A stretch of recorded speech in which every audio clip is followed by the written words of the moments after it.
Mes chères auditrices, mes chers auditeurs, bonjour. Ici Radio Cité, longueur d'onde 280 mètres 9.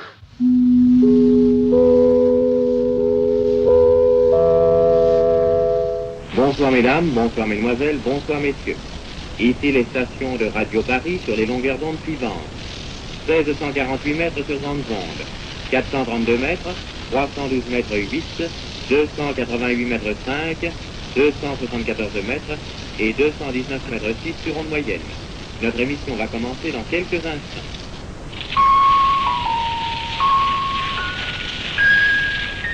Allô, allô, ici Poste Parisien. Chers auditeurs, notre émission va se poursuivre par l'audition de l'ensemble vocal de Théodore Potorginski. Les artistes composant cet ensemble ont revêtu ce soir le pittoresque costume national ukrainien et je regrette que vous ne puissiez, comme moi, juger de la note charmante que cet effet coloré met dans notre studio. Bonsoir, monsieur Lam. Il y a de la joie? Il y a de la joie, merci. Ah, dites donc, Radio 37 m'a demandé de parrainer, si j'ose dire, leur nouveau poste de radio.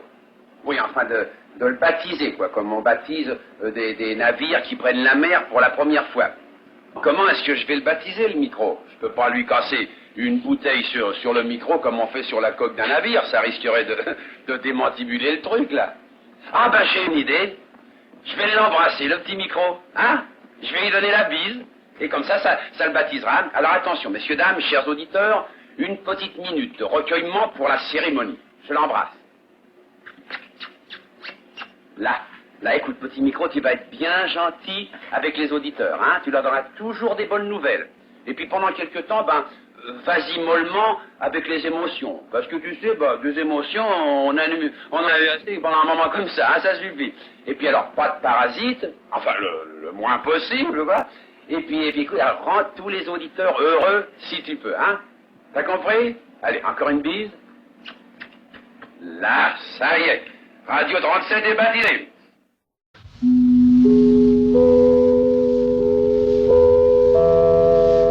Nous commençons notre première émission de la journée. Voici notre leçon de culture physique. Troisième leçon de culture physique va commencer. Flexion des jambes.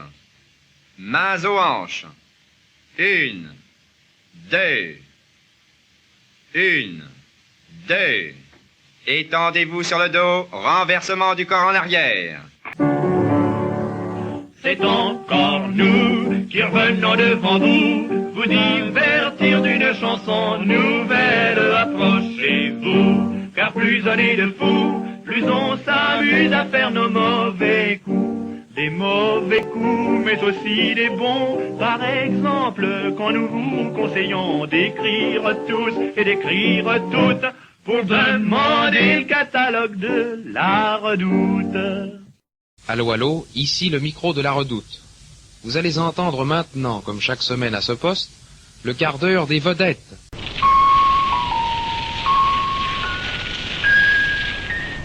Sur l'hippodrome de Longchamp, hier après-midi, quelques instants avant le départ du Grand Prix de Paris, des suffragettes, avec à leur tête Madame Louise Weiss, envahirent le terrain. Madame Louise Weiss est venue à notre micro et nous lui avons demandé le but de cette manifestation.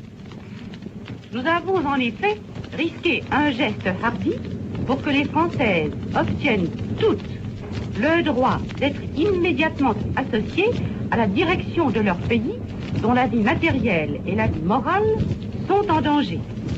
Mes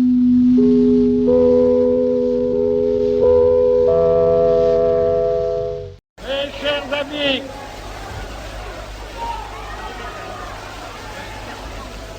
la parole est à notre ami Léon Blum, président du Conseil.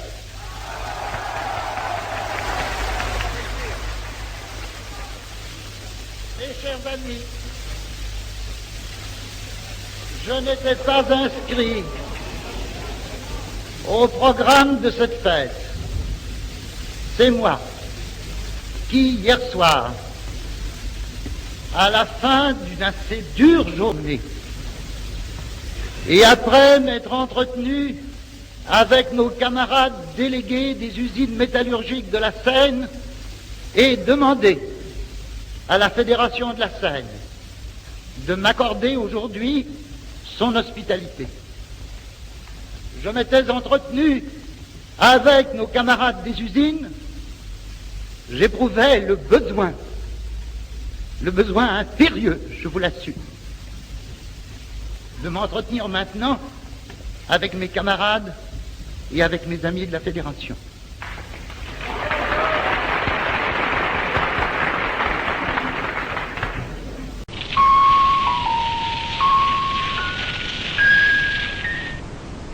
Je vous rappelle la liste des objets que notre ami Pierre Dac vient de vous communiquer et que vous devez lui rapporter ce soir.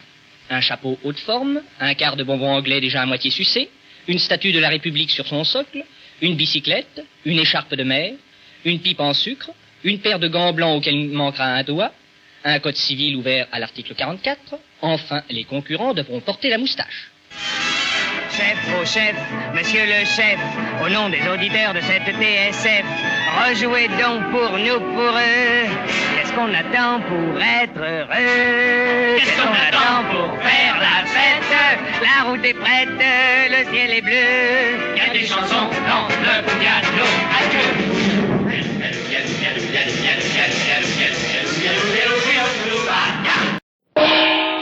Le journal, composé pour être vu, rédigé pour être lu. Dites-moi, nous avons misé juste hier sur les élections américaines, vous voyez? Oui, en effet, la victoire de Franklin Roosevelt est écrasante. 519 mandats à Roosevelt. Oui. Contre 12 à M. Landon. Et c'est ainsi que les démocraties renforcent puissamment leur majorité dans les deux assemblées. Vous lirez à ce propos nos dépêches de New York. Dernières nouvelles étrangères. La guerre civile en Espagne. D'après nos dépêches de Madrid et de Rabat sur la bataille pour Madrid, nous apprenons que les gouvernementaux attaquent au sud. Les nationalistes progressent à l'ouest.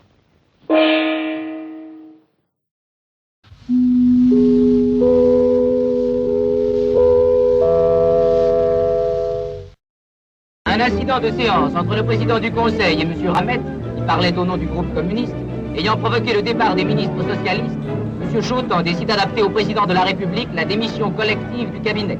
Après avoir consulté les présidents des deux assemblées, M. Albert Lebrun fit appel à M. Georges Bonnet, qui accepta de former le nouveau ministère.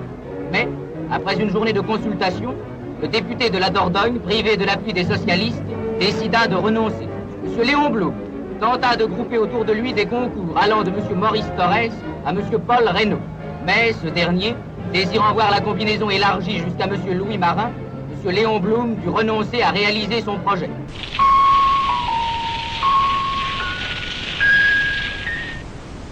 Les stations françaises, stations métropolitaines et stations de l'Afrique du Nord. Stations anglaises, belges, Radio Luxembourg, télédiffusion suisse. Les stations américaines des chaînes National Broadcasting Company et Columbia Broadcasting System.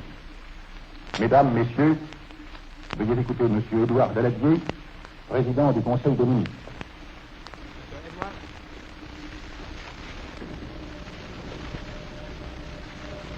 Je voudrais m'adresser à vous quelques instants ce soir parce qu'il est nécessaire, dans les heures difficiles que nous vivons, que le chef du gouvernement de la République reste en rapport constant avec le peuple français.